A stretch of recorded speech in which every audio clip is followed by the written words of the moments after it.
House of the Dragon Episode 4, I think we can say delivered on the dragon front. Maybe not the house front, or the front. Goddamn, Vhagar is scary. Goddamn, that whole sequence was intense. I loved it. We are going to talk about the Battle of Rook's Rest. We're going to discuss some bad and good about the episode altogether, but as ever, I think I want to start with the theme. And I felt past episodes have been really clear in the theme they're exploring, sometimes a little too overt with it. This episode is more subtle, and I think that's to its credit, because I had to sit and think about what I thought this episode was about. Obviously, it's about how horrible Dragon War is. Yes, but I think it's also about resolve. And it explores that through a great contrast between the greens and the blacks. What do I mean? Well, let's start with the obvious point. Rhaenyra's conversation with Allison at the end of episode 3 gave her resolve. She became sure in what she was doing now. You know, the trip to King's Landing, it did not wholly convince me, and it is a bit ridiculous and wishful, but I also said there was merit to that idea. I think if they'd framed it that episode as much more risky, and we saw more tension, more danger, more of a sense that this was a risk, more of a sense that this was the younger, naive Millie Alcock side of Rhaenyra rearing its head to try and talk with Alicent's intercepts like they did when they were children. I think if they'd framed it a bit more like that, it would have worked better, but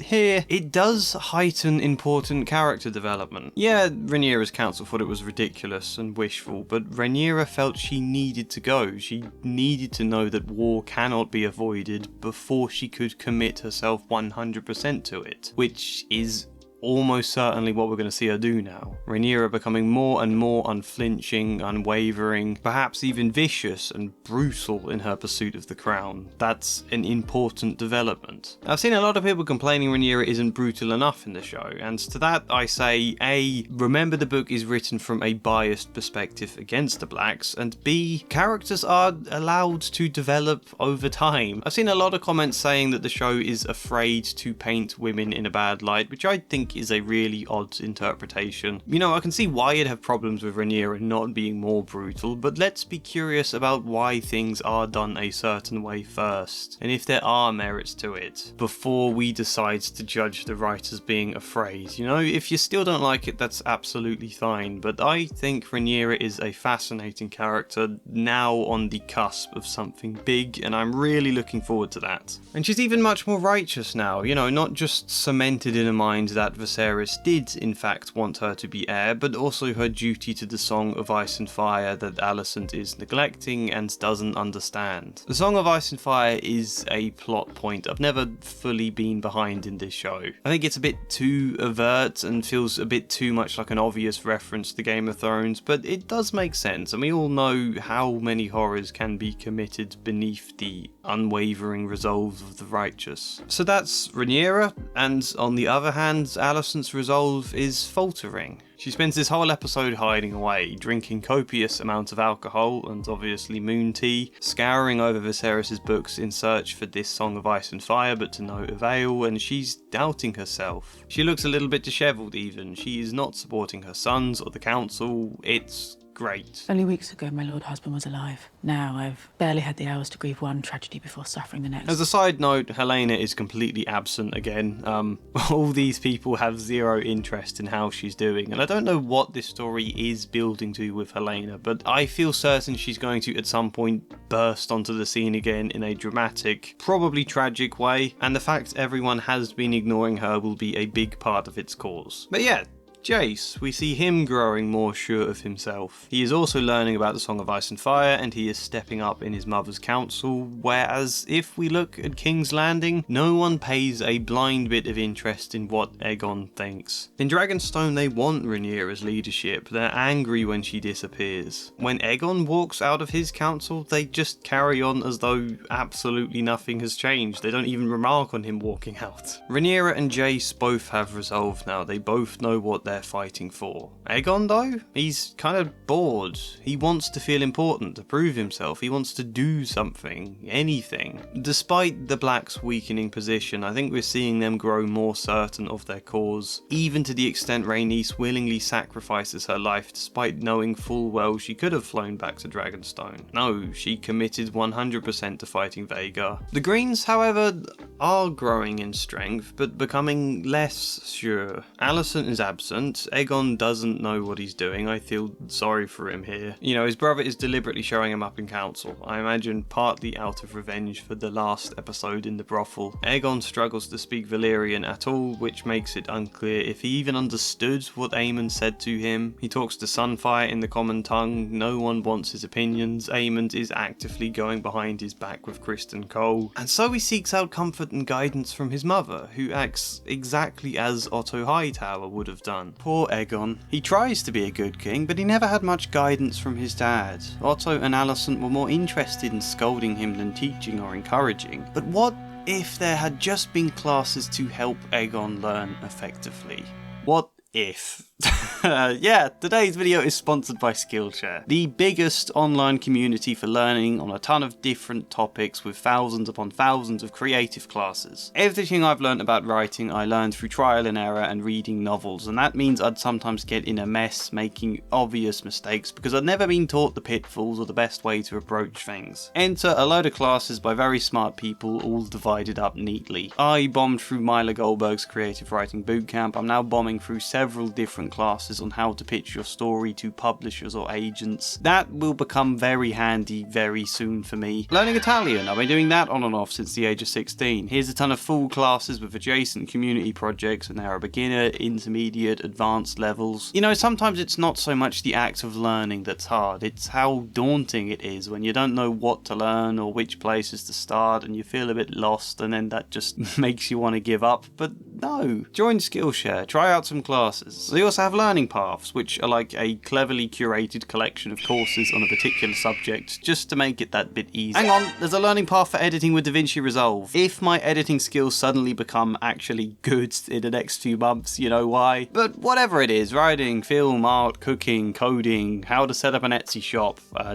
gardening, I don't know what you want to learn, but the first 500 of you to click this link get a free month's trial for free for a month, and it costs nothing. Click the link in the description or the pinned comments, and then we'll get back to the video. Yeah, let's get back to the video. I wondered if Alicent was angry with him about sending Otto away before. She makes it clear now that she is, and she then makes the same mistake as Otto. You know, if you want Aegon to be a king who listens and makes good decisions or delegates to his council, then you do have to make him feel like he matters. Make him feel he has some agency in other ways that he can explore. Not actively be taking it away and telling him his job is to do nothing, because that's his own mother effectively telling him he is useless. Of course that's going to lead him to act rashly. What did you expect? If there is anyone on the green side who has been clear and unwavering in their actions, I think it's Criston Cole. I have loved watching him gradually turn more and more rock-like over the course of the 2 seasons. He's just this bitter shell now who talks with that hard edge like he is just so done with every distraction and nothing is going to get in his way anymore. My favourite shot this episode is probably him beheading Lord Darklyn, because he just cuts through and then is immediately walking away like it was nothing. Not hurrying away, not ambling away, but just walking with this total determined resolve is the word, yeah. But then he walks into a big, genuinely awful battle where people are burned, dragons are fighting, and he is knocked unconscious, sees his king fall from the sky. I think that might just shake his resolve, you know? Oh my god, this is horrible. Lots of unexpected things happen in war. I can't just charge in acting like I'm going to do everything on my own. Speed is my ally, and it's all going to be quick and clean, and I'm going to feel invincible. No. Aegon might be dead, as well as Sunfire. I could have been killed. Vhagar is possibly injured, and a lot of good people were just burned alive before me. Many of these characters are young men raised on stories of the glory of war, but never really experiencing it. So I think the true horror of battles like this could come as a bit of a surprise for some of them. So yeah, in general, I loved this contrast of one side's weakening strength but growing resolve, and the other side's weakening resolve but growing strength. In moderation anyway, you know, the Greens still suffered heavy losses here. I'm almost certain that Aegon lives. I mean, I've tried to avoid much about the future of the book, but it seems to me like he's going to survive despite heavy injury, and this is still a win for the Greens. Can we talk quickly about Aemond and Daemon as well? I'm going to go out on a limb with Daemon's dreams here and say that this is his resolve in Rhaenyra growing as well. All throughout season 1 and most of season 2 he has been kind of all over the place, unsure what he really wants to do with his life, support his brother or undermine him, support Rhaenyra or contest her claim. I think what we're seeing now is Daemon both haunted by his past actions but also envisioning the inevitable conclusions of how fighting for his own claim to the throne would end up, being horrified at the idea he'd have to kill Rhaenyra at some point, leaving him with blood on his hands. I could be seeing it the wrong way, it could be the exact opposite of this, but I think this is Daemon finally becoming sure on what he actually wants to do, accepting Rhaenyra as queen. Aemond, on the other hand, does he want to support his brother or undermine him? If we're seeing Daemon coming out of the confusion there with more certainty, I think we're seeing Aemond going into the confusion. He either attempts to murder Aegon this episode, or else doesn't avoid the collateral damage of possibly killing him. Would he have finished the job if Kristen hadn't appeared? I don't know. I'm not sure Aemond knows either. I'm not sure if he actively wants to claim the throne or if he's just angry with his brother and letting that get the best of him here. As Aemond himself would say, Alright, let's talk about battle stuff. I actually think there's very little I need to directly say because it doesn't need explaining. It's obvious this is a great action scene. Also, for those of us that haven't read all of the book, it's got some good twists. You know, I expected Rhaenys would die here. I think it's the right time for a character to die, but it becomes 10 times more tragic when you see her actively deciding to take that fight to Vhagar. Because she didn't have to die, she could have flown away. There's a great shot of her realising she has the chance to fly back to Dragonstone, but no, she decides to go all in. I think that shot, plus the shot where Meleys looks at her right before dying, they just cripple my heart. And also, I was not expecting Aegon to almost die. I wasn't expecting Aemon to be there ready for the fight, I wasn't expecting him to let Aegon go in on his own first, and then to actually breathe fire on his brother. I think that kind of hurts my heart as well, to hear Aegon say thank the gods when he sees Aemond right before almost dying. The main thing I want to say is that this battle comes at a time where its events get to mean the most for Rhaenyra with her new resolve, Kristen with his almost arrogant belief in invincibility, Aegon feeling kind of impotent, Aemond resentful of his brother, and of course Rhaenys, who also wanted to avoid war at first, but realising it was unavoidable, has, I think, subtly been kind of preparing herself for possible death for a while now. She is getting old and she knows she's more expendable than Rhaenyra or Jace. She's kind of sensed most of this season that this might be coming, and I can't tell you how touching I find it to just see her leaning against Meleys saying, "We're off to battle again, old girl." In my mind, the reason this battle hit so hard is because the first 3 episodes, and most of this one, did all of the legwork to build up to it and make sure this does mean the most for all of these characters. It's not just enough to have a good action scene, it has to actually have impact in the story. And I think, as a defense of this show now, because I myself have criticised the pace in places, and I think it could do better there at times. Even this episode, again, I don't think we're doing enough with Alan or Hugh when we've seen him before. They're spending a lot of time setting them characters up, but also doing nothing with them in their scenes, just kind of reminding us who they are and hinting that they're going to do something at some point, rather than them getting to be organic living characters in their own right. You know, I want to care about them now and where they are now, not only care because they might be important later on. So it can be slow in certain moments, but I think when you see a lot of people complaining that the show here is really boring, nothing happens because they've had to wait until episode 4 to see a battle like this, I feel that's unfair. I don't think it's boring at all.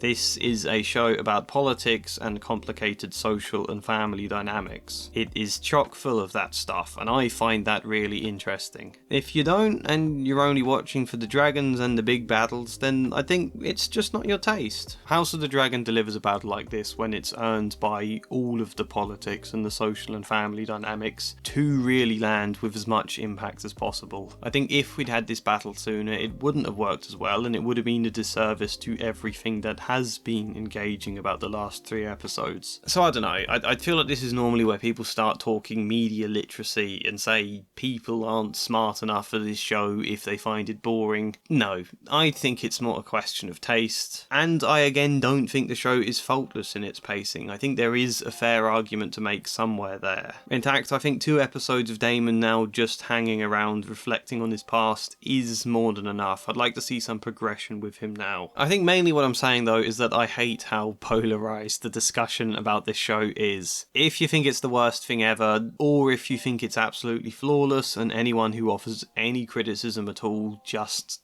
doesn't know how to enjoy things. No, I think both those people are wrong and I'm right, because I'm the smartest person ever and you're all going to like and subscribe in honour of my greatness. Brilliant. No, I'm just saying it's a good show and I think this episode is a 9 out of 10, but what do you think? Comment all sorts of nonsense. Like, subscribe, maybe even support me on Patreon or buy me a coffee, but otherwise, hopefully see you next time. And as ever, a special thank you goes to Flying Spider, Grace, Kellyanne Davidson, Luke Orr, Michael Gallagher, Chad Bramwell and Joshua C. Follier. Thank you.